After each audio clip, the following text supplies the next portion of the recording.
Okay, dang. Small Axe Talks is season 2, episode 2. I'm here with Derek, Damn, the you're already handyman. You're already on season 2. Yeah, man. Cool. I think the first season was only like 7 episodes, so we That's didn't go all right. that hard. Thank you, man, for sitting down with me and talking with me. And I kind of want to start off because I know you're from Canada, right? Mm-hmm. So, what part of Canada are you from? So I grew up in a place called London, Ontario. Okay. So a lot of when I tell people I'm from London, they automatically I think that I'm from Britain or something like that. Yeah. But yeah, there's another London. Obviously, Canada is very much still a part of the monarchy in a sense because we still have like the Queen on our money, Oh, wow. on a lot of the coins. Yeah. Wow. That's intense. Yeah. So what made you, because I've actually never been to Canada personally, but I Mhm. definitely want to go here in the future. And I always hear, I've met a lot of Canadians. Obviously a lot of Canadians love Arizona, and I've heard a lot of good things about Canada, and just seems like a lot of nice people, I guess. Sure. So Yeah. would you agree that, like, because I hear people say a lot that it's the lifestyle in Canada. Obviously, I think it depends where you are, but it's just generally people are more relaxed than they are in the U.S. I think I would say that's more of a common misconception of Canadians. I wouldn't say that we're much more relaxed or that we have a much nicer personality per se. Because I've been in America for about 3 years now, and I personally don't notice that much of a difference between the two. So I lived in Canada for at least 25 years, and I'm down here for at least 3 years now. Yeah. And I personally don't notice like a significant difference between the two in terms of like how people are. We do some odd things, like we say a lot. So even when I'm talking with my mother, she'll be like or the other thing that we typically do is we always say sorry a lot. Yeah. So if you bump into somebody in the store or something like that, you'll be like, oh, sorry. Yeah. And that's kind of the main differences that I've noticed. And obviously socialized healthcare is up in Canada. But I moved down to Arizona, or Hannah and I moved down to Arizona because obviously the weather and the climate is so much nicer than Canada. Yeah. You couldn't be able to tell today because we got a ton of snow. But that's one of the main reasons why we're down here. So cause she's from the U.S., right, Hannah? Yeah, Okay. she's from Minnesota. Oh, really? Okay, nice. Mhm. Did you guys meet before you would move down to the Mhm. U.S.? Oh, you did? Okay. Yeah, we met on YouTube actually. Oh, really? Yeah. Oh, shit. Yeah, we both had different YouTube Wow. channels, and she was going through some dramas online, and so I just reached out to her and sent her a message, and that's kind of how it all started. Wow, that's crazy. YouTube love. Yeah. Dang, very cool. So had you heard about Arizona from other people around you, or did you guys just kind of wing it when you moved out here, just knowing that it was obviously the desert and drier climate? And Originally, our plan was to move to Hawaii. Oh, really? So we wanted to go because we were living in Minnesota. So we sold Hannah's house, and we were planning on going to Hawaii. And we weren't sure if we wanted to go there, and we had to get our dogs basically approved to be able to travel over there. Yeah. And there's a bit of a process for that because Hawaii is like a rabies-free island. Okay. So originally we were just like, all right, well, it's going to take a while. So we're just going to go down to Phoenix, or we're going to go down to Tucson and live there in the meantime until we go to either Hawaii or California, because we're going to go to one of those two places. And we were living in Tucson for over a year, and we just really loved it. And we enjoyed the climate. We loved the basically the dry climate and the lack of humidity. Yeah. We loved the mountains, and we just really fell in love with it. So we just ended up staying. Hell yeah, that's cool. Yeah, I know I told you I'm from here, but I love Arizona. I love the desert. I just love everything about living here. It's very unique. It's especially seeing the cactus and seeing how robust a lot of the trees are. Because we have mesquite trees on our property, and it's like a really substantial hardwood. And some of the trunks on these trees get very, like really large. And it's just incredible that they can actually thrive in an area that has so little water. Yeah. So it's quite amazing. That's badass. Very cool. So do you guys get hit pretty hard by like the monsoons when that comes around down there? Oh yeah. It's my favorite time of year. Yeah, it's badass, right? It's I don't know how, because I think the average rainfall here in Phoenix is somewhere around like 4 inches of rain per year. We've got a lot of rain this year though, I feel like. That's good. Where we're at, we typically get the same amount as Tucson, so typically around 11 or 12 inches of rain per year, with 6 of those inches coming typically in July and August.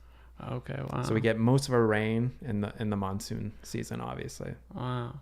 So I'm so intrigued by your guys' lifestyle, and I'm sure a lot of people are, and I've thought about the whole tiny house thing for years because I've seen, shows, and it's always been super interesting to me. I took a trip up to Durango, Colorado. This was years ago, and they have like this whole like tiny house community, and I just thought it was like super interesting, and especially now because housing is so expensive all over the US. I think a lot of people are interested in that sort of concept. So what made you guys want to not only do the tiny house thing, but kind of live like off the grid? I don't know how, I know you're outside of Tucson. I don't know how far outside of, Tucson you are, but I mean, is it pretty like remote? Where we're at, we're not that remote. A lot of people think that we're like super remote, and we're in the middle of the Boondocks, like just in the middle of nowhere. But we're only about 10 minutes away from the closest town that has like a Safeway, Ace Hardware, Walmart. Like we're not that far out there. Originally, I watched a documentary called Tiny. So it was when I was living in Canada. I watched this documentary just because I'd been traveling for such a long time, and I was bike touring, and I was sleeping in, friends' places, and I never really had a place like on my own. So I wanted my own home, and I didn't want a standard home that required a mortgage. And I obviously, just for myself, I didn't need that big of a space. So when I saw the documentary, it's called Tiny. I was just like, wow, like that's really cool. And the guy in the documentary built this house himself. And since I worked as an electrician for about 4 or 5 years, I was just like, well, if that guy can do it and he has essentially no construction experience, why can't I do that myself? So that was really the initial kind of like inspiration or motivation to do it. When I first started chatting with Hannah, we briefly talked about tiny houses, and she wasn't really sold on it. And it was actually one of her coworkers that kind of like inspired her to kind of look more into it. So obviously one of the main pros of living in a tiny house is the cost. Yeah. So I think to build mine, it was like $35,000 or something like that. Wow. The price per square foot is through the roof typically for tiny homes, just because it is such a small space. And obviously a lot of the more expensive items that go in a house are still going to be in there. So the price per square foot is high, but the overall cost is typically pretty low for a lot of people. Yeah. And it just kind of depends. Like you can put nicer things in there, make it more expensive. You can put more budget things in there, and you can, try to salvage materials, salvage windows or doors to kind of cut down on the costs. So you did a lot of it though yourself, right? As far as like building, or all of it? I did pretty much all of it. I had friends help me raise the walls, which I absolutely had to have somebody else to help me. And I had a company do the drywall on the inside. Okay. And I think that's it. The rest of it I did myself. Wow, that's crazy. Yeah. That's hardcore. Yeah, it was a lot of work, and it was really funny. After, I documented the entire thing on YouTube, and a lot of people were like, "Oh, you can build tiny houses for a living." And I'm like, "That's the last one that I'm going to build." Really? Wow. Because it is an incredible amount of work. So the amount of work that goes into like a home that we're in right now, like it takes a crew of many guys, many months. So to build that tiny house pretty well by myself, I was working typically 30 to 40 hours per week on it. And it took me between 5 to 6 months. Wow. Okay. So it's a lot of work for one person. Oh yeah. And I cannot forget my wife helped me with the siding. Oh, is she? And the paint. Okay. Hell yeah. Or else she's gonna. Those are critical. Those are paint color. That's very important. Dang. So how did you find the piece of land that you guys had put it on? So a couple of our friends, so just through posting YouTube videos, like I've made so many connections through it. It's probably my biggest source of making connections. So somebody who was living in that area near Bisbee, where Bisbee is. Yeah, definitely. They live completely off grid in a house that they built out of cob and straw bale. Oh, wow. And they invited me to come out to their property, and they're explaining kind of the building inspection and the building permit process in Cochise County. Okay. So I don't know what county we're in right now, but Tucson is in Pima County. And then just next to it is Cochise County. And what's really great about Cochise County is that they have an opt-out. So you can opt out of building inspections. So the only thing that they inspect, So the only thing that they inspect are just the setback distances. So that's essentially just like, I said I'm going to build it here, and that's where I built it. But they don't actually walk into the house or inspect the electrical, the plumbing, the framing, or anything like that. Wow, that's interesting. So that's one of the positives of why we chose specifically that area. So we were looking for land in Cochise County. And we also wanted to still be close to Tucson because there's lots of, great restaurants. Yeah. Obviously the airport there, because if we want to travel, I don't want to have to drive like 2 or 3, 4 hours to get to the airport. Yeah. So we're still only about a 45-minute drive from Tucson. So we're literally as close as we can be to Tucson while still being in Cochise County. Okay.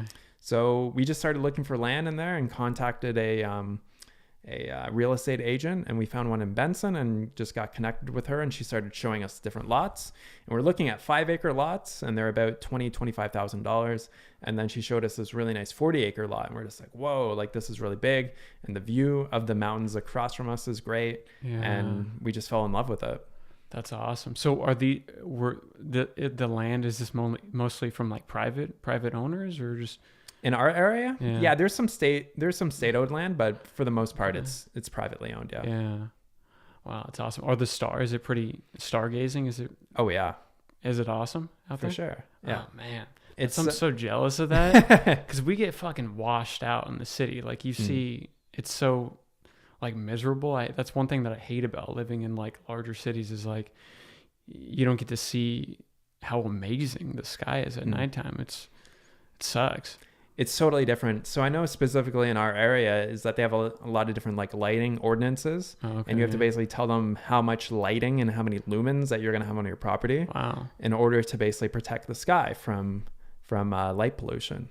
Wow. So it is really cool. And yeah, going out there at nighttime and just being like, whoa, this is really cool. Yeah. It's incredible. So I know electricity, are you completely relying on solar? But what about water as well?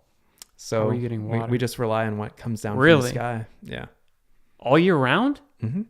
That's possible? Yeah. Wow. You gotta watch all my rainwater harvesting videos. Yeah. Well, I saw that you have that huge tank.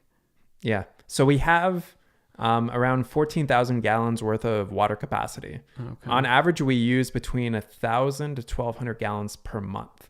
So based on our average rainfall in the area, which is about 12 inches of rain per year, based on the rain roof that I built on the ground, we can capture between 15 to 20,000 gallons of water per year. Wow. That's amazing. Yeah. That's badass. Wow. So yeah, there's another guy on YouTube. His name's called Homesteadonomics. His name's Joe. And he was posting videos about doing rainwater harvesting in the desert. So he lives south of Tucson in a place called Sarita. Okay. And just through watching his videos, I thought that we would have to drill a well. I didn't realize that we could actually live on rainwater. But just after doing some pretty basic math calculations, as long as you have enough square footage, and obviously specifically in the desert because we have so many dry periods throughout the year. Yeah. So pretty soon we're going to be going into our dry period until we get to the monsoon season. So we basically have to have enough water now to be able to get to that point because there's April, May, June, we get almost no rain at all. Yeah. So yeah, we just got to make sure that we have enough and then we're good to go. Wow, that's crazy, man. That's super cool. Wow, that's pretty like ballsy to do what you guys did. It is kind of ballsy. It's seriously ballsy, man. And because I feel like so many people, like they'll talk about doing stuff like you guys have done, but it's so hard to break out of, your routine or living in like a city because it's just like, even though, like you said, you're not that far away from, whatever grocery stores or stuff like that. It's just like, I don't know. I feel like that's a hard thing for people to. I think probably the hardest thing is the money aspect of it. Yeah. So I'm going to be straight up about that because while our monthly expenses right now are, we pay $24 a month for our garbage service. We pay about $2,000 a year in land taxes. We don't have a water bill. We don't have an electric bill. We don't have rent or anything like that. So right now we're living about $200 a month. plus Wow. obviously, you know, food and stuff. Yeah. So that's like our basic, we need that to be able to live expenses. Mm-hmm. To get to that point though, I mean, our land was $75,000. The house was $35,000. Solar system was about $15,000. Rainwater harvesting system was about $12,000. Yeah. So It's not cheap. the difference is like when you're living off grid or you're kind of going in that direction, all of your costs are upfront and you typically have to pay cash for them. Especially when you're building alternative style homes, you typically can't get a mortgage for them. But my friends like in Bisbee, they don't make a lot of money. They live on a pretty shoestring budget, Yeah. but they were in their 50s when they're able to build their entire home themselves, pay for their land with cash, and basically live debt free for the rest of their life. Yeah. They have their own solar system, their own well, septic system, and you know, just through being diligent with their money and not spending it on stupid stuff, Yeah. they're able to save the money. Obviously, Hannah and I are in a bit of a different financial situation than most people, just because of how successful our business has been and how we've been able to live quite kind of minimally in a sense. We don't go out and buy ridiculous things or buy ridiculous vehicles, like not yet at least, Yeah. because we have goals and we Yeah. want to be able to pay cash for a lot of the things that we do. So we save That's as much money as we can. Mm-hmm. Yeah, that's for sure something I've like struggled with is like saving money and yeah, it's just so hard. I think so many people We are bought used to living on $400 debt. mics Yeah, here. Yeah. Shout out to credit cards. Shout out to credit cards, baby. Do you how long have you been in your spot now? We've been there for about 2 years now. Okay, So you just guys, over 2 years. you guys are young and you're you know How old do you think I am? well I think I know I heard Hannah just because I watched a video. I think she said she's like in her early 30s. Yeah. So I'm gonna guess you're probably around in your early 30s too. We're like You guys look like you're in your 20s though, because before Yeah. she said that I thought you were in your late 20s because Yeah. I'm 27 and I thought you guys were around my same age. Yeah, we're 32. And we're 3 weeks apart. Our birthdays are 3 weeks apart. Are you guys technically millennials then? I don't even know. You might be at the far end. Yeah. I think we're at about the far end of it. Yeah. So do you guys get bored out there? Oh yeah. Yeah. Do you? Yeah, for sure. That would be my only like thing that would keep me from potentially living that sort of lifestyles is like, am I gonna get like bored fucking you know being and I'm somebody who I really like enjoy spending time by myself. I treasure, you know, going out, you know, whether it's like walking in nature or doing shit like that. Like that's stuff I really enjoy. But I don't know if I could do full time living like that. Yeah. It's not so much where we live that's the issue. I would say it's more like the tiny house. Really? Just because it is so small. Like we've really grown out of it, like within probably the past 6 months to a year. Like we just haven't really.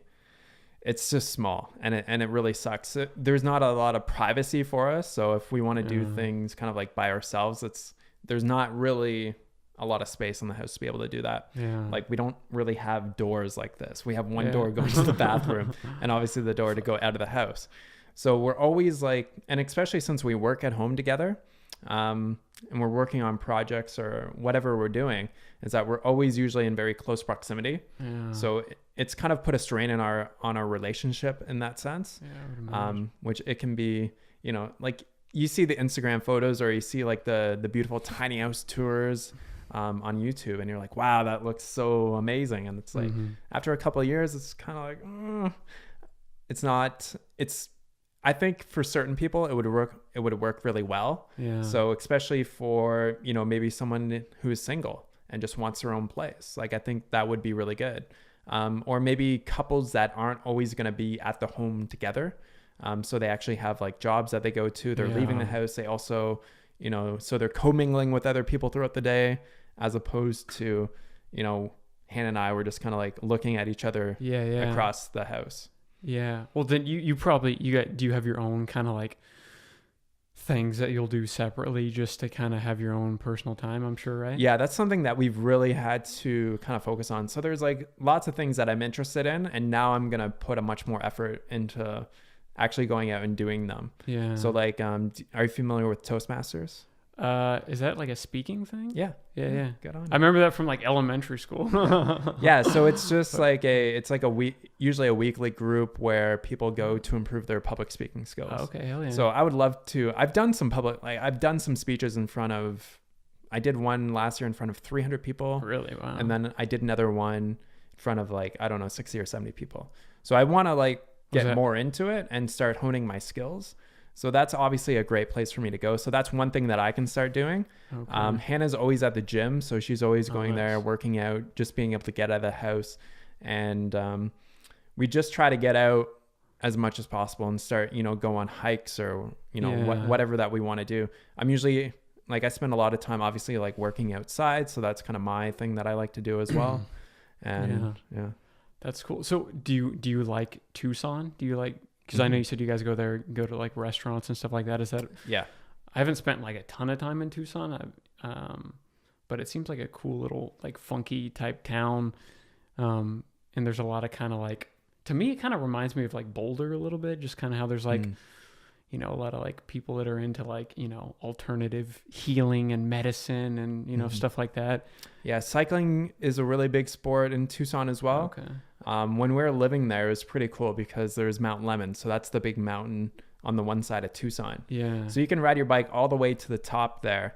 And it's about 22 miles, I think it is, of climbing at about a 4.5% grade all the way up. Oh, wow. So it's a very substantial climb. And a lot of what's really cool is a lot of pro cyclists or amateur, like not maybe Tour de France cyclists, but the next level down, they're still pro. Yeah. They come and train on those hills throughout the winter time because it's one of the best places to train during the winter in the United States. Oh, really? Okay. So yeah, it was really cool because I'd be riding up the mountain and like, I'm not super fit, but I'm definitely not, a slouch on the bike, right? I've done like long bike tours and I'm pretty fit. And these guys are just like whizzing by me up the hill. Yeah, it made me really start to rethink my life now. But yeah, like Tucson's really cool in that sense. There's lots of great restaurants. There's great community there. I've always enjoyed it since I've been there. Would you guys potentially see yourself getting rid of your tiny house and building something bigger, or could you see yourself moving somewhere else? So we're already in the works of getting a house, a local house builder actually build us a house on our property. Oh, wow. So so the garage should hopefully be finished. I don't know if you've seen saw that. Yeah, fucking huge, man. Yeah, it's like 4,600 square feet. What are you going to put in there?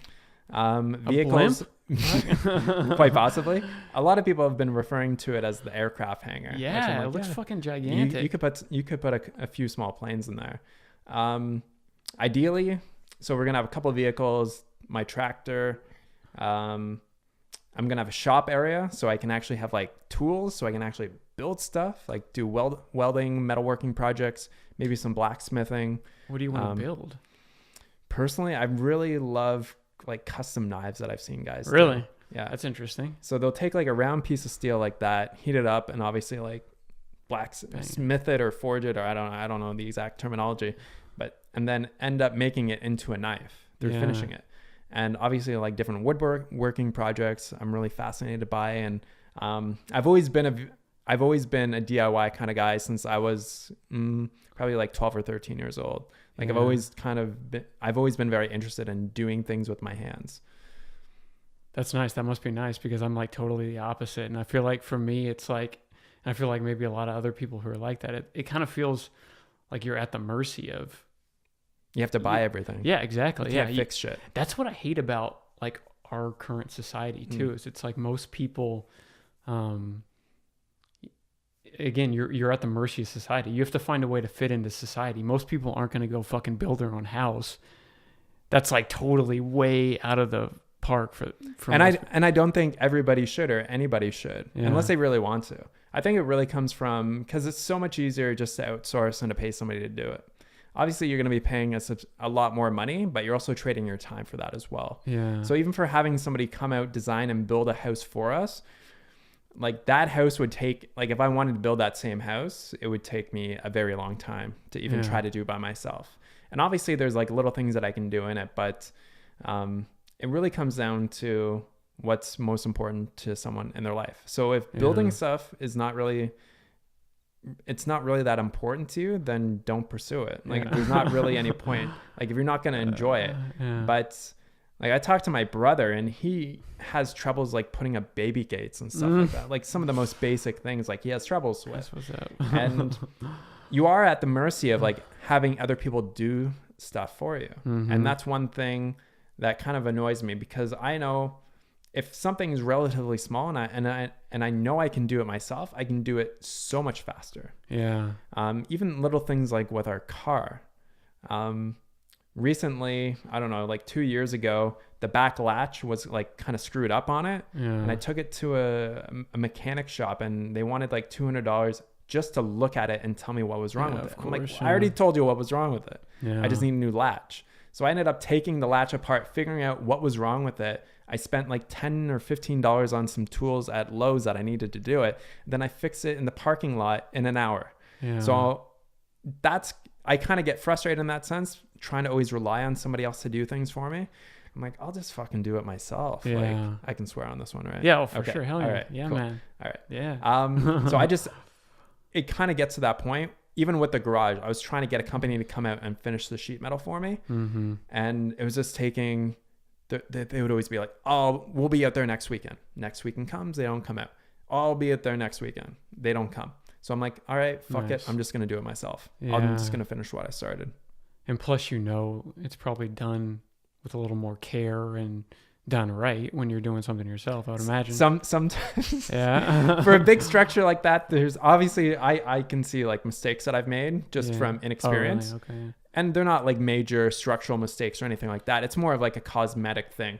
It'd be like, say on this drywall here, like say there was this kind of like a weird bulge in it that you can kind of see, but it doesn't really affect the performance of the house or anything like that. Little things like that. So guys who would be more experienced would be able to do it much faster and probably much more proficiently. But obviously, when you're doing things yourself, and it's something that you're going to be using, you're going to take a lot more time and care into doing it.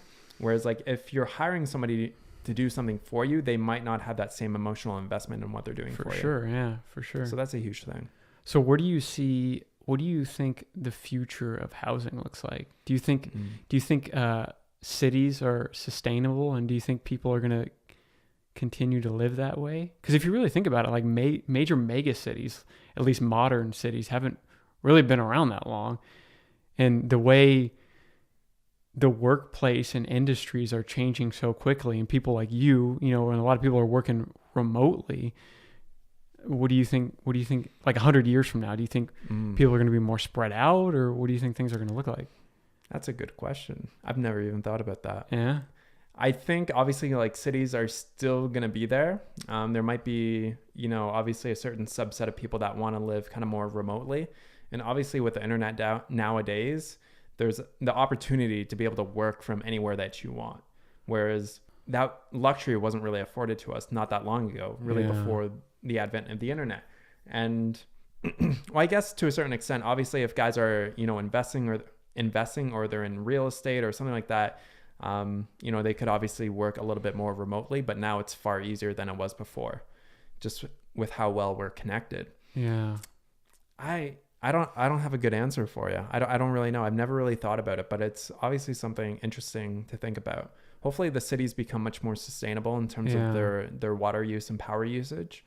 Water usage is certainly a really big ordeal, especially here in the desert. So do you know where the water comes from for Phoenix? Yeah, the Colorado River, right? Yeah, not too many people know that. Damn, got it. We out here, baby. Yeah, they just drained. They drained the part of the. I don't know if you saw that, 70. They drained the canal here, or certain parts of it, because they go through and clean it. I don't know however so often, but those fucking those line bikes were like, I saw, like, have you seen that recently? All these tech companies have there's all these scooters and bikes that they've thrown in cities because people will like in Old Town Scottsdale, they're all over the place. In Tempe, you run your credit card, I don't know, it costs like $1 to ride these electric, but there were people had thrown them in the canal. There was all this shit in the canal. I'm like, Jesus, this is nasty. People they just don't give a shit. Yeah, seriously. Yeah. Because it's all open, it's like, I'm sure, who knows what, I mean. I'm surprised they didn't actually run like big pipes for that instead of running like an open air canal. Yeah. Because like when you're driving through Yuma, you can see the canal and you can see like the reservoirs and stuff of where the water comes going to Phoenix and stuff. Yeah. Why would people throw shit in there? I mean, people are weird. They're going to do weird shit. I saw something recently too, because again, like I always think about just the way different like cities all over the world are organized. And it's just so interesting how different societies work. But I was watching something on Mexico City and how that was built on a riverbed. So they have all these, I've never been to Mexico City, but they have all these buildings because they're sucking all the groundwater out. So all these fucking buildings are like sinking in certain parts. And it showed their sewage system, and their sewage system up until like a year ago when I watched this documentary, they were building this giant underground tunnel for the sewage, but it was all fucking open. So they had this sewage line running out of Mexico City, all open air. Like, oh my God, it looked like a disaster. Nasty. Yeah, living a little bit more. And that's one of the main issues with cities is like how to get rid of sewage. How do you get people water and get them electricity and the waste as well? Yeah. That's one cool thing about living out where we live is because pretty well all of it is contained within our property. Yeah. So we don't, our water, obviously, like I said, it comes from the sky. Our electricity comes from solar panels. Yeah. We do have a trash service. So that's one, I guess, on-grid technology that we have in a sense. And then for our waste, like our human waste, so we use a composting toilet. So we essentially poop in a bag and then we put sawdust on it to cut down on smell. We throw that into the compost. They're compostable bags, so they decompose over time. Oh, wow. And so it's all contained right there. Wait, so then these bags go into like a container? Yeah, so I just have like big compost bins that I've built out of cinder blocks. Oh, wow. And so they need to decompose for at least a year, and then you could actually use them as regular compost. Like fertilizers? Yeah. Oh, wow. So yeah, we probably wouldn't use it in like a garden bed, but we'd use it under trees. Do you guys grow your own food? Yeah, we're definitely trying. So we've got a couple of different garden beds going. So gardening is tough. Yes. Is it? Stephanie, you're not supposed to talk. What the hell? That's all right. She can talk. Yeah, it can definitely be tough. Is it? Especially in the desert, I would imagine. I mean, it's just a little bit of a different strategy. You just got to be more mindful of it, and you got to take your time and actually like be focused on gardening. Yeah. Because if you just kind of try to set it and forget it. Set it and forget it. Yeah. You know what that's from. Yeah, hell yeah. The Ronco Showtime. Dang. Rotisserie. Set it and forget it. Do you have one of those? No. Oh man. I just love the commercial. Yeah. That's all. But yeah, it's something that you have to learn how to do. So I just think back in the day when there wasn't a grocery store to go to. It's like, yeah, people are spending a lot of time, obviously, like foraging food, trying to grow their own food, just to be able to survive. And people have been surviving in the desert for thousands of years. Yeah. So, yeah, it's just like, and that's the thing, obviously, like with our society, it's like, it's very difficult to tell people, oh, hey, try to grow your own food, when it's like, I'll just go to the store. And sometimes it can be cheaper, because even getting a garden bed going with all the compost that you put in there and all the amenity or the nutrients or the different things that you put in the soil, building the actual garden bed, buying the plants or buying the seeds, setting up the irrigation system. It's like, God damn it, I'm just going to go down to the store and buy an apple. Yeah. So it can, you've, like I said, you just really got to want to be able to do it, and obviously understand that you can grow much more nutritious food that's going to be riper and it's going to be better for you. Not, a bunch of chemicals and shit sprayed all over it or whatever you don't know about that happens. Mm-hmm. Yeah. Yeah. That's one thing I think about. I've talked to other people about this before. It's like if something, even if it's just like a natural disaster that happens, like, whatever, a Katrina or something like that. I mean, think about how quickly, the shit's going to hit the fan. Yeah, man. I mean, we don't have like food bulk, stored away in water and shit. I mean, if something happened, I mean, I don't know what we'd do, and I'm sure most people are like that. Most people aren't, storing away a bunch of food, or they're not in a position like you guys where you're, self-sustaining, or Yeah, I mean, we'd be able to live in that. We have some water and we have electricity and stuff, Yeah. but we don't have like food just stashed away, or we're not producing a lot of like our own food that we're growing. Yeah. So it'll be interesting to see in the future if something like that happens. Did you know that in Hawaii, Hawaii used to be almost, well, at some point it was entirely independent, right? So it didn't need outside sources of food. Yeah. So now that obviously like Western civilization and America's kind of infiltrated it, is that they are so dependent on ships coming from the mainland with food that I believe it's within a week or something like that.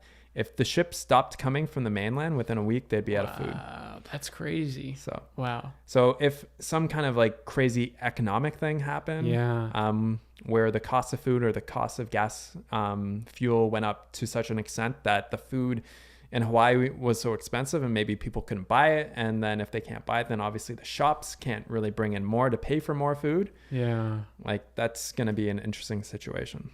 But at least in Hawaii, they have like, you're surrounded by the ocean, obviously. So there's, seafood there. And then there's some natural farming, I think, going on Hawaii. But like here in Arizona, it's like we got the fucking desert. So what are people going to eat? Cactuses, or cacti? Yeah, they used to eat a lot of the nopalitos cactus. I don't even know what that is. So it's the ones that kind of like stick up like that and kind of have like the palms. Okay. And I know what you're talking about. They don't have any like the nopalitos ones that you probably don't have any thorns on it. Something else that they'd eat back in the past would be the prickly pear. They'd also take the mesquite pods and make like a kind of like a almost like a porridge or tortillas out of them. Oh wow. They'd probably try to eat the animals out here as well. Sure. So I know that like on our property there's a lot of bunnies. We see coyotes all the time. So I don't know if they try to hunt them, and they would just have to be like very kind of resourceful. Yeah. But I mean, I wouldn't want to eat mesquite porridge or any prickly pears or anything like that. So they're not that good. Yeah. I imagine that'd be a little rough.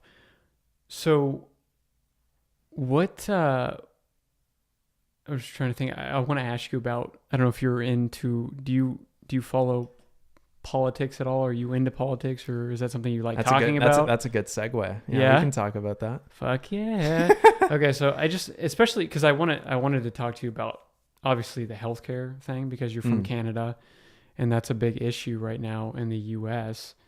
And things are so politically divided right now, and I just think we're kind of in a pivotal moment of where we're going to be going. So I'd be interested to get your perspective. I know before we were recording, I told you this past election, I was a big Bernie supporter, and obviously he did not get the nomination this past election, but he just announced his campaign a few days ago, and I think he raised like almost $6 million the first day. And I think it was 1.5, but it was a very substantial amount. Really? Yeah. Oh, I thought it was like almost like $6 million. It could have been, maybe. Okay. I don't know. Somebody Google that if you're at home. I'm just reading like, I just see all these memes and stuff on Facebook. Maybe it was like 16 hours or something like that. He did 1.5 million. But yeah, he raised a considerable amount of money. Yeah. So I'm sure Donald Trump is gonna run, and he's gonna be the main, or gonna be the Republican nominee, and there's gonna be a few different Democrats running, and I'm hoping potentially that Bernie or there's another guy named Andrew Yang. He was on Rogan's podcast, and I really fucking like that guy. I think he's dead on about automation, obviously, and there's gonna be a need for some universal basic income. We need it right now, really, but in the next decade, he's saying it's going to be something you have to implement. Otherwise, there's going to be basically just fucking, chaos, because people are not going to have any money. So, can you vote in the U.S.? Are you a U.S. resident? Personally, I don't give a shit about voting. Really? And this is kind of more my views, is that I think, from what I read on Facebook, is that people, they put way too much importance on what the government does. Especially,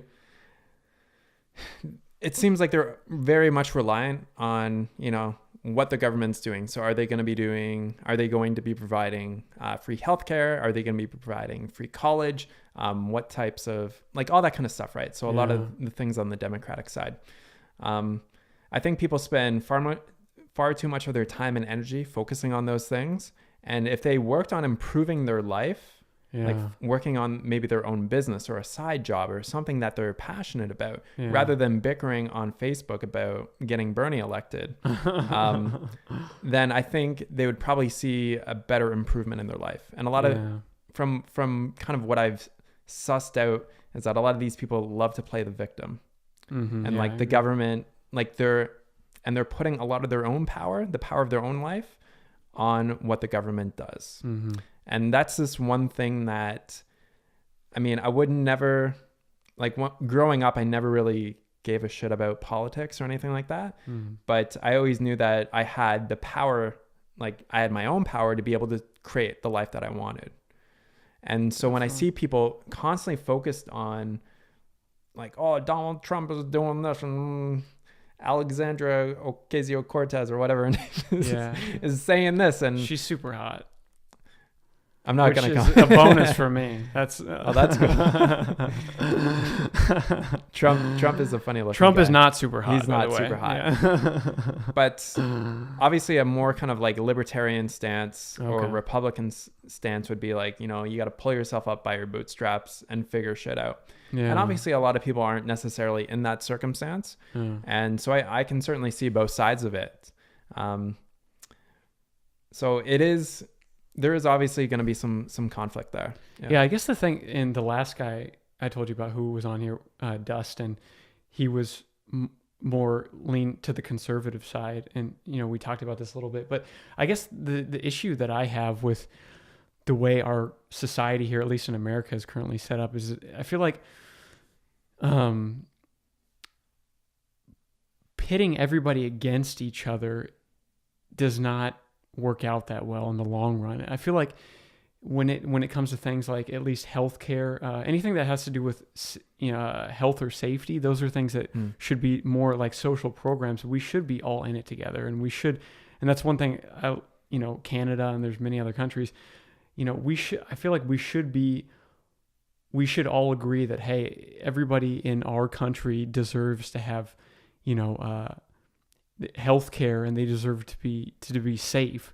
And that's something we should all chip in for. Why should everybody have access? Well, everybody does have access to healthcare. Yeah. Right. But maybe not affordable healthcare. Maybe they don't have insurance. Sure. I haven't had insurance for the last couple of years. We finally just got it. Really? Yeah. That's good, man. It's good you haven't gotten injured either. Well, that's one of the main things, right? Obviously, if I get injured, so like our insurance is mainly just for like accidental stuff. Yeah. I mean, there's not really any prescriptions that I would need to take just based on like living a healthy life. Yeah. So I don't really need to worry about that. But, you know, if I break my arm or saw my leg off, then I want to get some help. So so that would be important to me. But healthcare is kind of like an interesting thing because it's not like, you know, Bernie always says it's a basic human right, and it's really not. It's something that that obviously you can get health insurance throughout your job. And obviously you can pay out of pocket as well. Yeah. So what I did like about living in Canada is that I never necessarily had to think about it, but people still technically do pay for health insurance. It just comes through taxes. It comes through taxes. And even in, when I was living in BC, if you didn't earn a certain amount of money, so like I was like super low income when I was living out there, so I didn't have to pay, but families did have to pay a certain amount. It just wasn't that much money. Yeah. But I did kind of like, I liked knowing that if I did hurt myself, that I could go to the hospital. Yeah, it's always comforting. But there is kind of a downside to having socialized healthcare, is that they have to ration it out. And obviously like new technology and new advancements in healthcare are not going to be nearly as prevalent as they are. I just totally mixed that up. So a lot of the new technologies and stuff like that might be developed in the United States are not going to be available to Canadians. So actually a lot of Canadians will come down to the United States to get care, to get health care. But so why is that? Why aren't they getting the new technology? Because it could be Mainly because because of the capitalistic system around the healthcare in the United States, they actually have the money to be able to research these things and develop the technologies. Whereas like in Canada, they don't necessarily have that. And obviously, it's hard to compare the two because Canada is a much smaller country of only about 30 something million people, whereas the United States is over 300 million. Yeah. So it's still a bit of an apples to oranges comparison. Yeah. And the problem with doing socialized healthcare in the United States is that it is obviously a very large population. Yeah. It's also, it's not a very homogenous population. So like say you're to go to Sweden or Norway or something, it's primarily white people. What does that have to do with anything though? It's just that certain diseases might be more prevalent in other cultures and stuff as well. I mean, to me, the way I look at it, it just makes sense that like when you go to the hospital in the US, you have no idea how much something's going to cost until you get the bill back from, your insurance company. So that's totally bizarre to me, but it just makes sense to have everybody chipping in, and we don't have, this system where you don't even know what the fuck things cost. And then you're at the mercy of, these insurance companies negotiating down these. It just doesn't make fucking any sense to me. I don't know. I don't necessarily agree. Like, I would personally probably prefer to have socialized healthcare down here. Yeah. But I don't know exactly how it would work. Yeah. Because I think it would be a little bit more difficult to implement just because of the population difference and just kind of the variables in the United States compared to a place like Canada. Yeah. It's I mean, I would like to have that assurance knowing, but I also at the same time wouldn't want my income tax rate to go up substantially. Yeah. So I know my brother pays, when he gets into the upper income tax rate, it's like 52%. Is he in Canada? Yeah. Okay. So down here, it's, I'll have to talk to my tax guy this year, what our effective tax rate will be, but it'll probably be in the 30% range. Yeah. So if I took my income that I make down here and took it up to Canada, I would be out a lot of money, and I could pay for really nice healthcare down here. Yeah. So that's one of the main differences.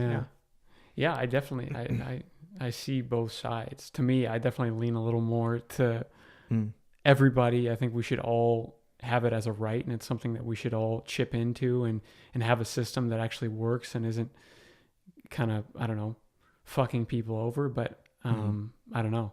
It'll be interesting to see what happens. So what do you think about just like the political climate? It's fucked up. Yeah. The country is so divided, and it's kind of, I think people just need something to talk about. I don't know. It's really a fucked up situation for sure, because there's not a lot of meaningful dialogue, and it's very easy just to share shit on Facebook or share stuff on Instagram and make comments about it and say whether or not you agree with it. And typically, for the most part, the conversations are not that civil, and people are usually just bickering at each other, being like, "Oh my God, how can you support Trump?" And then somebody posts something about Bernie, and I'm like, "No." Damn, hating on Bernie? I think it's no bueno. Bernie doesn't have an issue with bread lines. With bread lines? Bread lines, yeah. You think? Yeah, he's actually on tape saying that bread lines is not necessarily a bad thing. So a bread line is basically like everybody's out of food, and the government's rationing it to people. Yeah, which seems kind of fucked up to me. Yeah, I definitely I don't want to rely on the government, and I don't think most people do want to rely on the government. And I want to be self-sufficient. That's the point of socialism, though. But no, it's. I mean, I think to me, I think a lot of people hear that word and they get all fucking, oh my God, socialism, it never works, and it's going to turn into a dictatorship. And, but we already have, our military is funded through social programs. We have lots of social programs in the U.S. So again, to me, it seems anything that has to do with health or safety should not be a for-profit industry. I mean, you look at the prison system and the for-profit prisons and how fucked up that is. Oh, that's, I mean, can you imagine? That's totally can you imagine fucked up. if our military went for-profit? I mean, it's already beyond fucked up already. Well, the military doesn't have any way to make money, though. Like yeah, they do. Wage wars. They make money? Wage wars. That's how they make money. Right, but they get funding. Yeah. But I mean, the corporations that generate the things like the tanks or the missiles and the weapons, they would be able to make money. Exactly. But the military themselves, they just take money in and just use it, right? Yeah. So they're not providing a service that somebody else. It's not like a foreign country is going to be paying the American military. Well, some do. That's what do happens they? in Okay. NATO, and we have other. That's why we're all over the world, protecting certain countries because we have the most powerful, supposedly military in the world. Yeah, we do. And then you see what's going. I don't know if you follow what's going on in Venezuela now. We have the current administration. We're trying to participate in a coup and say that no, this guy is President Guaido and not Maduro, who was democratically elected. So it'll be interesting to see what happens with that. But I mean, I saw a clip, John Bolton, who's I think he's like the security advisor. He flat out said on Fox that, it would be beneficial for the U.S. to get down to Venezuela because we could get the oil industry. That's not bueno to me. Yeah. I think obviously the United States is very much around the world. I think even, where was I? It was either Cambodia or even in the southern part of Vietnam. Yeah, it was southern part of Vietnam, obviously, because that's where they were stationed during the war. But there's huge embassies there. The United States dollar is very well recognized around the world, especially in those countries. Yeah. The States have so many bases around the world, and I just don't think it's really necessary to have such a large military presence all around the world. Yeah. Obviously the military has a lot of waste as well. So have you ever driven by Davis-Monthan Air Force Base in Tucson? No. Huge Air Force Base, and there's just hundreds and hundreds and hundreds of planes sitting there that they're never going to fly anymore because they're old or they're not serviceable. Really? Wow. I just see a huge waste of money and resources. Yeah. And obviously having a military to a certain extent is a good thing for protection, but obviously it's extreme. And I'm not anti-military or or anything like that, or veterans or anything like that. I think they could all agree that, there's no point in being, and waging these wars in all these different countries and people, losing their lives and their families being destroyed. I think it's completely ridiculous and such a waste of money. Yeah. Yeah, I agree with that. I think that's another huge problem in this country is there's no accountability. I think there's a lot of money that is wasted that I think the tax dollars should go mainly to things that benefit U.S. citizens. I think we should, if we can help other countries around the world, I think obviously that's an important thing to do. And we should, I don't know. Yeah, I don't think it's the United States' responsibility to help countries around the world, either in a military sense or even really in an aid sense, unless it's like a tragic, hurricane or something like that. Yeah. But just general aid, it's those types of programs typically don't work. It's actually a funny story. Do you know Tom's, the sunglasses? The shoes and the sunglasses? Yeah. My buddy worked for them in Santa Monica. So an issue with Tom's is when you buy a pair of sunglasses or buy a pair of shoes, I think it is, that they will gift one to a country where they might need them. Yeah. Well, in those places, it's actually caused more of a problem than being a solution. And it's we don't need to kind of do these things, disrupt their industries. Exactly. So it's shoemakers or they're going out of business, or people that sell shoes, they're going out of business. So we're disrupting these things just by providing, we'll just give them free shoes. It's so unnecessary. So what do you think? Because obviously the population all over the world is increasing exponentially. And if we're getting more efficient and more things are being automated and you need less people to contribute to society, and there's going to be not as many good paying jobs, and there's going to be more service industry type jobs, which don't really pay enough to survive in most places. I mean, what do you think should happen? Because there's going to be more and more people that are pushed out of the economy. So it's like, what but happens at the same with those people? but at the same time, if certain jobs are automated, Yeah. like jobs have been automated, and like different industries have been improved so substantially that it allows people to go do more creative things. So if everybody was working in the fields growing food, which at some point, you know, a lot of the vast majority of the population had to, they spent all that time, you know, growing food. Now with obviously like tractors and with heavy machinery, the job that used to take maybe 100 people can be done now by one person. So we've already made a lot of those automation shifts, and a lot of people, they don't have to grow food anymore. So now what they can do is focus on technology. And you might be like, well, now, so like for example, like the truck driver, like what are they going to do? And I do think that is kind of an issue, because a lot of these guys are in their 40s, 50s, and 60s, and they've been driving truck for the last 20, 30 years, and they're going to be out of a job. What are they going to do? I don't know. Yeah, like Andrew Yang said, they're probably not going to become fucking computer programmers or That's true. Anything like that. They might just they're going to have to figure out a way to obviously earn money for themselves. Well, see, that's what I feel like that's the problem with the more conservative people in this country, is they're trying to protect industries that are not going to be viable in the future. And I see why they're doing it, because that's their livelihood. And obviously that hits close to home. But to me, it's like we shouldn't hold ourselves back just because, you know, we want to keep the coal industry around. It's like we should move forward, and that's where I think universal basic income thing is interesting. Is it's like, I think we should move forward, and anybody who can contribute, you know, they're contributing to society, and somebody maybe who has been pushed out, they're not, you know, being just fucking pushed out into the streets. You know, like I feel like we should take care of people. Like I feel like it's fucking ridiculous that we have as many homeless people as we do in this country. And there's, you know, you're in Paradise Valley or Scottsdale, and there's people driving around in Rolls Royces going by, you know, and I have no issue with, I talked about this with somebody else. I have no issue with, if you contribute more to society, you should be rewarded for that. But it's like, I feel like we should have a threshold for, you know, humans. Yeah. I don't know.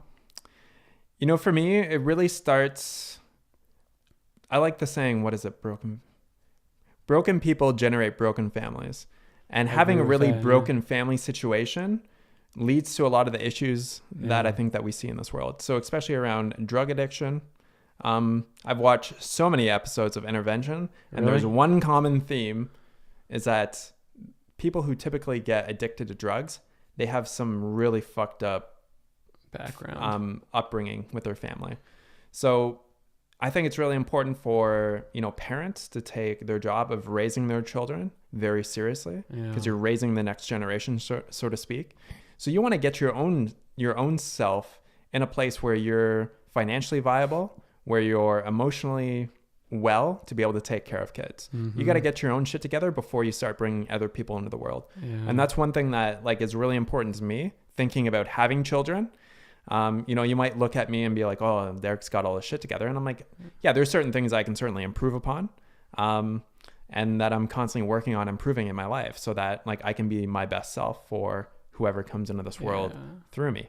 So I think that's really important, and to start to focus on that, because like a lot of the issues around like crime and gangs and a lot of that stuff stems from broken families. And that's a really important thing to kind of, that we should be focusing on and really harping, so that people take responsibility for their children and for their own life. I'm sure you've heard the statement, people before have said poverty breeds crime.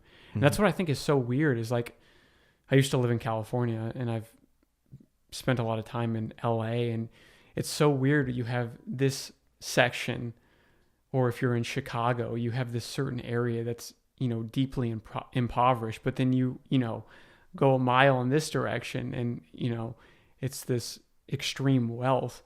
But I try to put myself in other people's shoes as much as I can. And like you said, how do you break, if you're in an environment where it's really fucked up and everybody around you is selling drugs and, you know, your parents or whatever fucked up, it's like, that's so difficult to break out of. And I'm with you. I think I used to, I'm 27 now, and when I was younger, I was less compassionate, and I was like, you just need to fucking get your shit together and work harder. But as I've gotten a little bit older, I see now it's so difficult to be successful. It's really hard. It's not easy. Even if you do have your shit together, it's not easy. So if you pile on top of that, you're in this fucked up family, and it's like almost impossible that you're going to make it out of there unless you're really, really driven. Yeah. Right? But I have friends.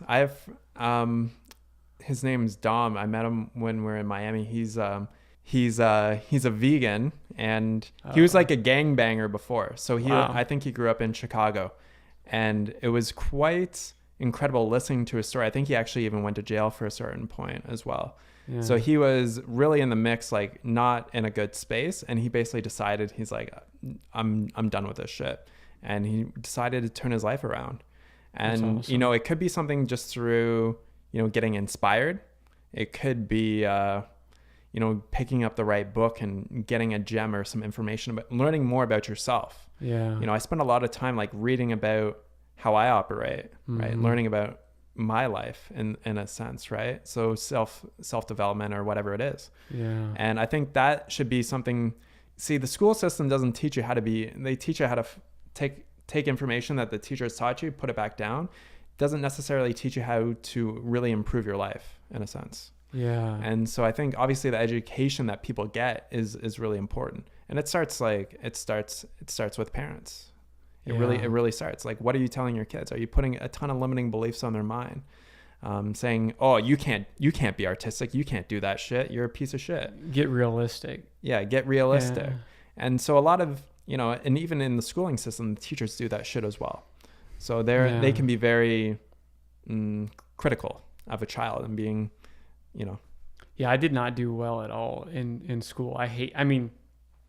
The social aspect I didn't hate. I just hated like being in fucking school. Like I was bored. I was totally bored. I could not wait to get out of high school. Yeah, school, like that's one main reason why I want to like homeschool my own children. Really? Because I want to teach them the shit that's going to be important to them. Yeah. Like I don't want to, like obviously they need to learn their basic English, they need to learn math, and they need to learn certain things, but I want to promote I want to ask them, like, what are you interested in? Yeah, what do you want to learn about? Yeah. Like, you don't get that kind of education at school. Yeah. Like, they just tell you what you need to know. And they don't give you a ton of selection. They give you a little bit. Like, you can pick between history or geography or, like, shit like that. But what if you're not even interested in that? And a lot of kids, especially, like, young boys, like, they're much more, you know, physical. They have more energy in a sense. So maybe they want to do some more exercise or, you know, physical stuff, right? Yeah. Maybe they want to be more creative with their hands, whereas like maybe more young girls might want to be more creative in a sense. Like obviously it's not black and white like that, but you know, the school system is very regimented, and you're trying to like take a kid who might not really resonate well with that system and like just getting them in there. Yeah. And if they kind of stray off, it's like, well, just give them some Prozac, get them back in line, get them calmed down. Whereas like maybe that child would do much better in a much different school system where they had maybe a little bit more freedom. Maybe they were able to pick and choose exactly what they wanted to work on. Yeah, that sounds good to me. Yeah, because I feel like the tough part is, sorry to interrupt you. No. The tough part is that people don't have time. They're at their jobs all day long. Yeah. So that's where the issue comes in, right? Yeah. Like they don't have time to be able to do that. So it could be that, you know, there's a number of things that I can think of where you could actually work that into your life. So say, for example, a father was, you know, taking care of the finances, bringing in the money, and the wife was able to stay home. Say they lived very minimally. Yeah. They didn't, you know, go on like lavish vacations all the time, or they weren't overspending on their credit card and buying a bunch of dumb shit that they don't really need. And they were really not to the point where they're frugal with their money. So they're kind of more selective. Yeah. And they could make that work. Like that's like a solution where that could work for a family. Not saying that it will for everybody, but yeah. Well, I feel like that's how things were a couple of generations ago, at least here in the US. Like more traditionally, you had, you know, the woman stayed home and took care of the children, and the man, you know, had the job, the career, and brought home the bacon, basically. Yeah. Any feminists listening will be just fucking losing it. Shout out to feminists. A lot of like there's certain traits in males and there's certain traits in females. Like I know Hannah is going to be a very loving mother, and I'm probably going to be more disciplinary. Like that's just kind of like our nature. And obviously I'm a guy, she's a girl. So obviously there's going to be some gender roles, and a lot of people don't like gender roles. Yeah. And like if Hannah wants to go out and work and do whatever she wants, like that's totally cool. Yeah. But like we do have these innate gender roles in a sense. Like we do have things that we kind of go towards, like normally just through our biology of our gender. Yeah, I agree. I 100% agree. Yeah. So you guys are thinking about having kids then? Yeah, I just got my vasectomy reversed. Oh, wow. You had a vasectomy. Yeah. Wow. Because I didn't want to have kids. Wow. Yeah. What made you change your mind? I went and did ayahuasca. Really? Yeah. Oh, shit. When did you do ayahuasca? Sometime last year. Did you go out of the country? May or June? Yeah, in Costa Rica. Really? Wow. Oh, shit. You've done it once? Yeah, when you go and do it, like at this specific place, it's called Rhythmia in Costa Rica. Oh, I've heard of that before. Yeah. Yeah. So you do it 4 nights in a row. Oh, wow. Holy shit. Yeah. So it's a pretty cool experience. You both did it? Yeah, we went at separate times. But yeah. Oh, wow. Yeah, Hannah went first, and when she went there, she basically said that I have to go and do it. Like I wasn't like against it. Yeah. I'm all up for, you know, exploring and doing cool shit. Yeah. So yeah, I went down there, and like I could just really like when I was in the experience of being high on ayahuasca, it's kind of like a drug. It's hard to explain because you can't compare it specifically to like alcohol or marijuana. Okay. It's a much different. If you've done ecstasy, have you ever done MDMA? All I've done is alcohol and marijuana. Okay. Well, if you've done one of those, like it's this incredible feeling of love throughout your body. It's probably the best way to explain it. That's badass. And yeah, it's a great feeling, right? And so you typically have like not hallucinations, but you have visions. You start to see things in your mind that you wouldn't be able to see normally. So it kind of I don't know the best way to explain it, but it's the substance allows your mind to like tap into a totally different energy source or a different energy field than what you're seeing right now. Because I've had like pretty cool psychedelic trips where it's like I can see how a tree and the wind are like the energy of it. Yeah, the energy that is kind of going between the two. Yeah, really. Yeah, it's very they're very interesting substances. So after you did it, you think you've changed perspective on life? Absolutely. Yeah. How so? Because I want to have kids. I think that's a really big choice. And I think it took that experience for me to be like, all right, like this is what I want to have a part of my life.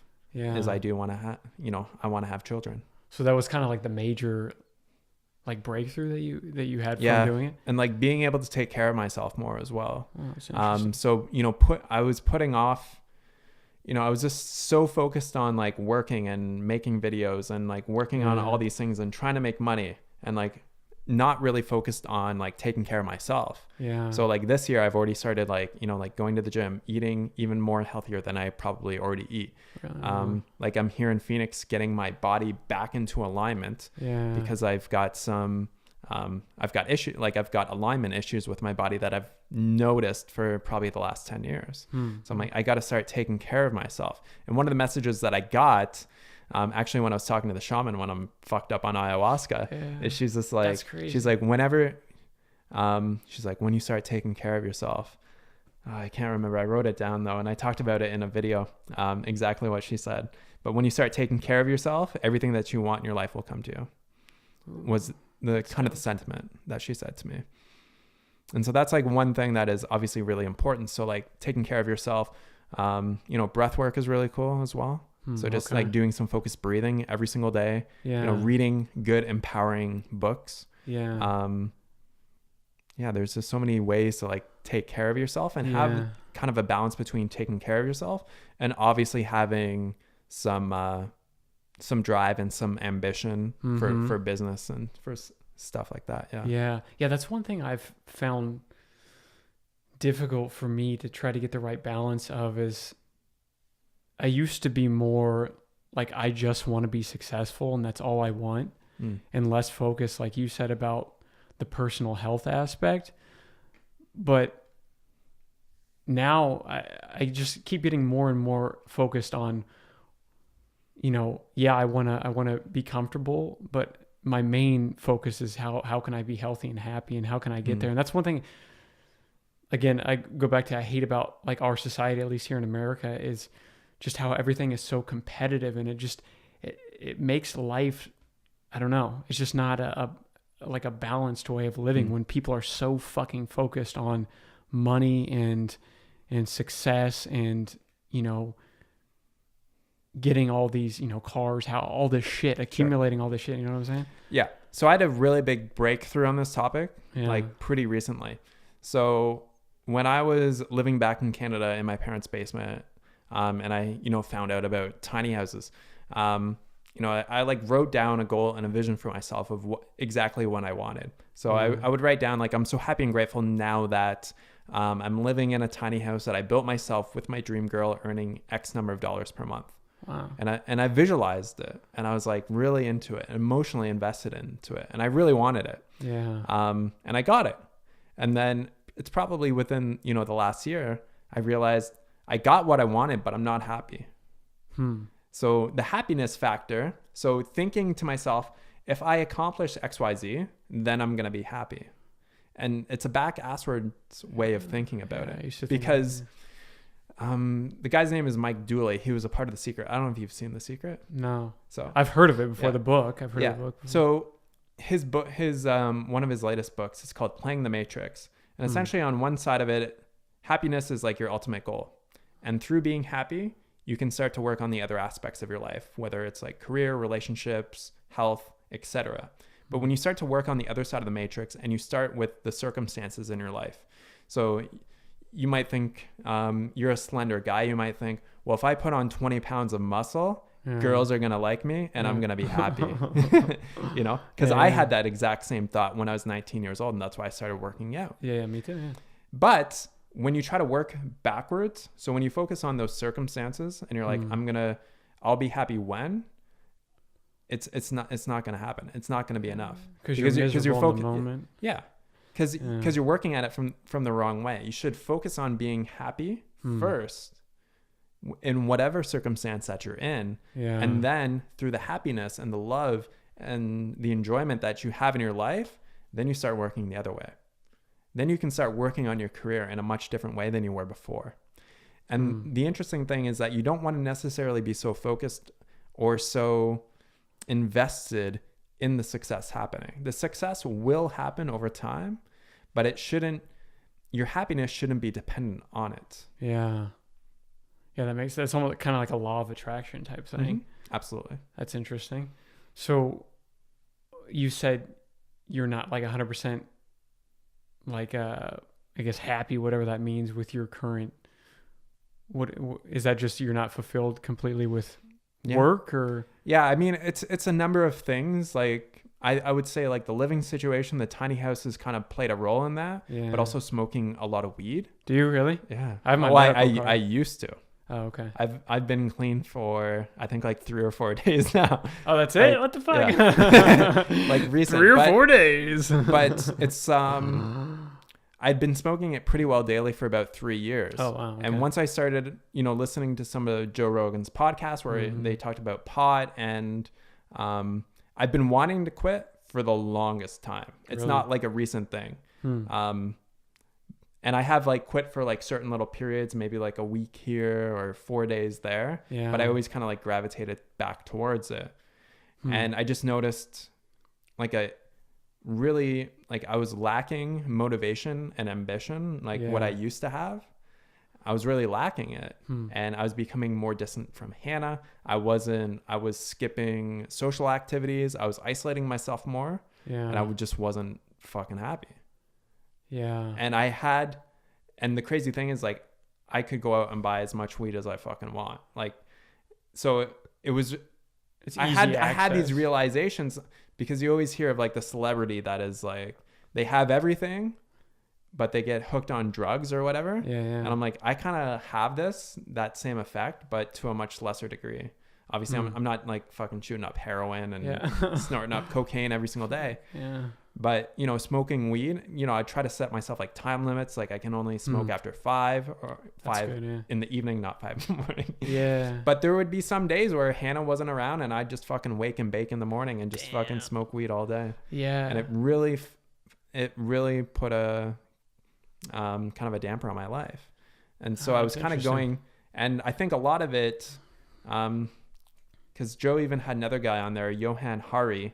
I'm going to check out his book, because, you know, a lot of people develop issues around drugs, addiction, because they are lonely and they're self-medicating themselves. Yeah. And I'm like, that's probably what I was doing. So I'm making a much more conscious effort. Like I said, like I'm going to be going to Toastmasters. I'm fucking here talking with you right now. I appreciate that. No problem. So I'm making a much more conscious effort to be like, all right, I want to start including more kind of activities that I want to do. Yeah.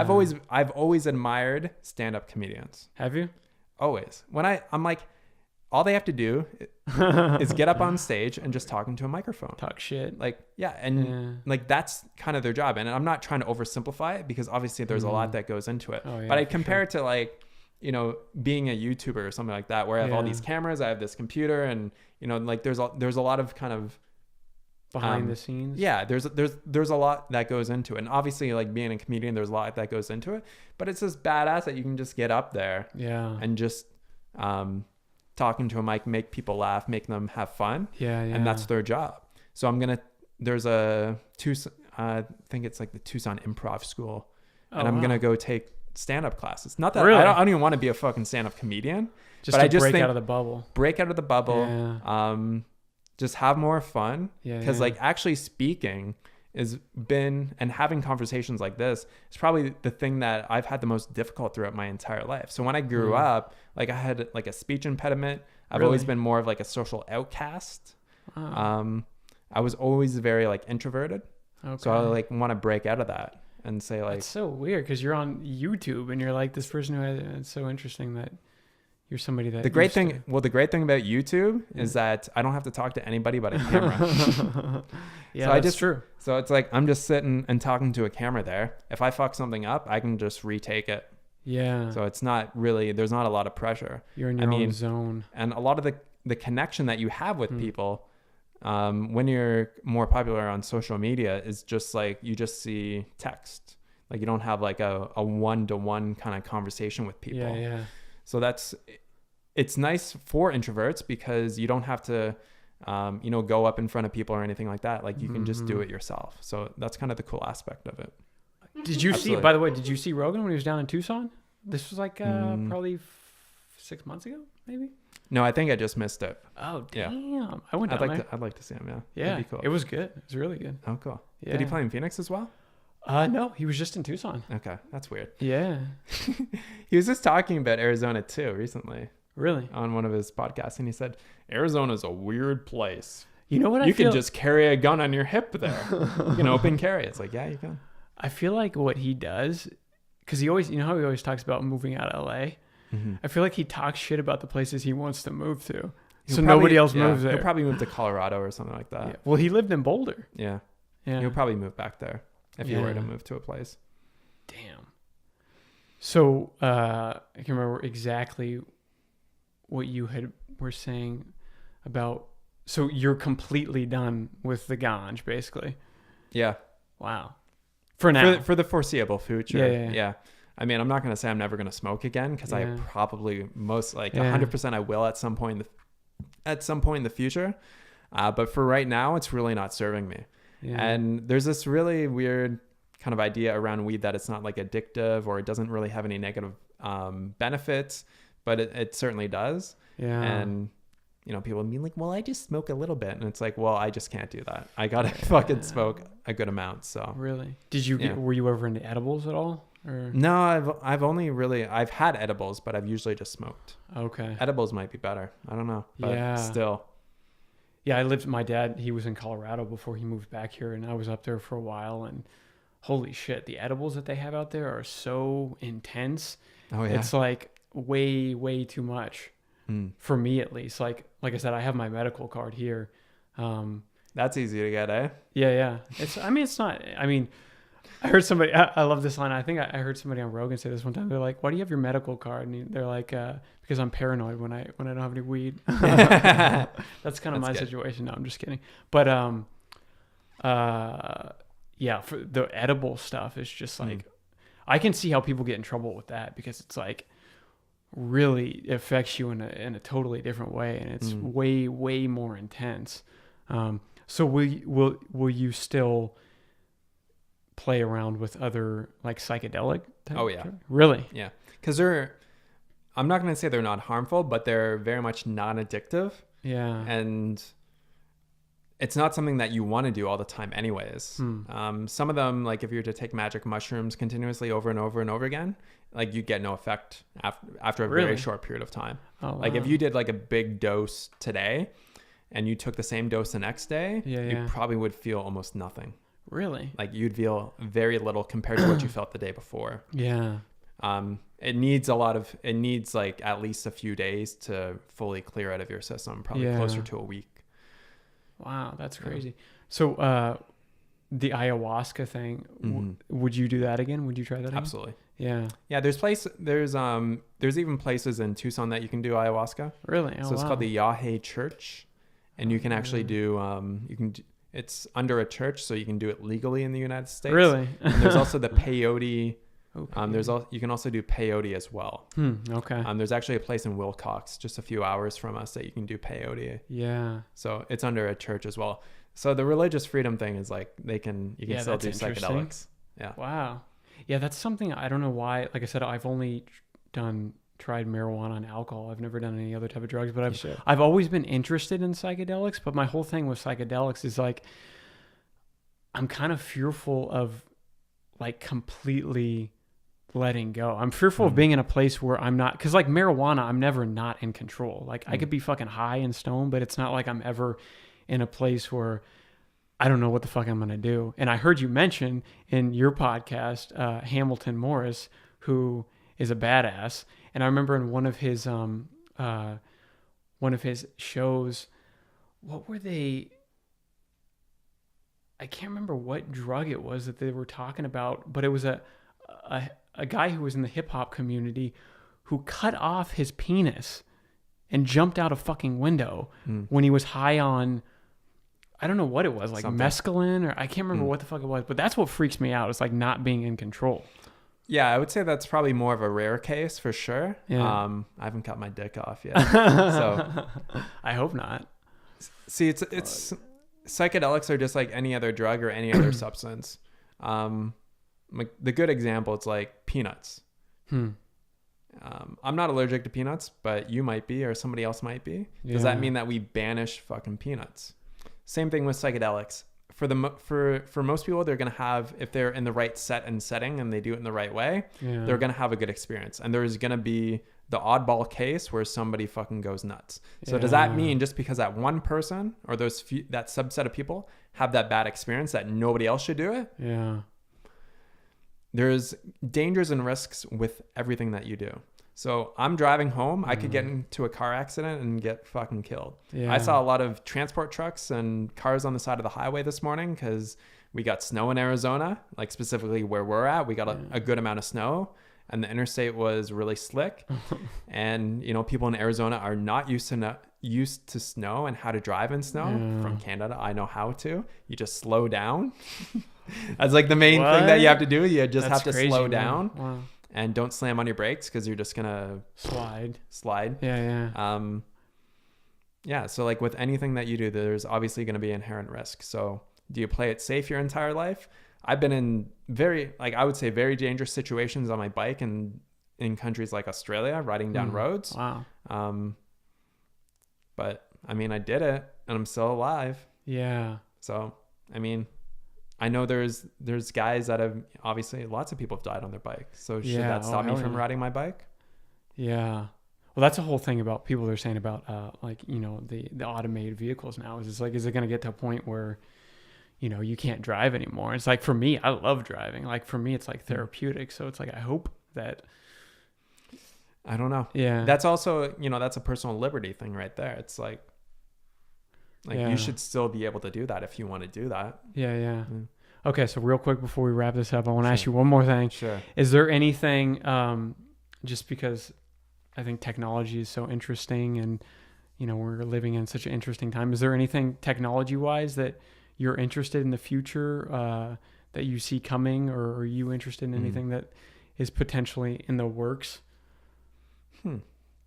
That's a good question. I don't really think about technology in the future too much. Yeah.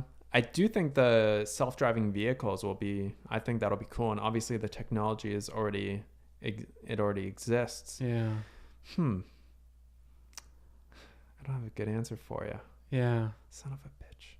Are you like, because there's like things that come out all the time that they say are going to be like, this is going to change everything. Like, you know, 3D printing was supposed to be like, that's going to change everything. Or when drones came out, like everybody had to have a drone. Like this is like, oh my God, drones. I guess and then VR. Virtual reality will be interesting. If people if they just completely check out of this reality and go into another one, and it's almost like it brings into question like whether or not we're already in some type of virtual reality right now. We just don't know it. Yeah.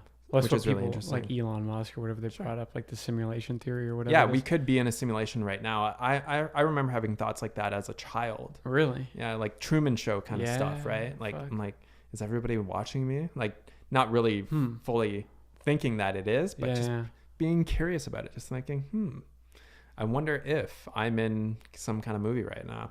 I don't fucking know, because I'm not in your mind and I don't understand your consciousness. I obviously know what I'm thinking. Yeah. But I can't say 100% for sure that I know that you are just not some fiction of my imagination and I'm actually in some other place. Oh, damn. How do I know?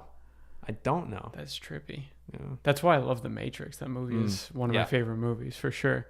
That's all I know is I want the cheat codes. How do I get straight to the Ferraris and all the good stuff? That's what I want, man. The journey is where it's fun though. Yeah. The journey, I'm just joking. the journey and the grind to get to where you want to go. Because then you'll actually probably appreciate it at the end. Yeah. If you just got whatever you wanted, then there would be no boring. fun. There'd be no fun in that. Yeah. Hell yeah. Well, thank you very, very much for coming on and doing this, man. I hope that you'll do it again sometime, and for sure. Maybe we'll smoke a little ganj. You'll be back into it next time. Maybe do some edibles, or maybe I can bring some better stuff up and we can do that. That's what's up. All right. Hell yeah. Thank you very much. No problem. Boom. That's it.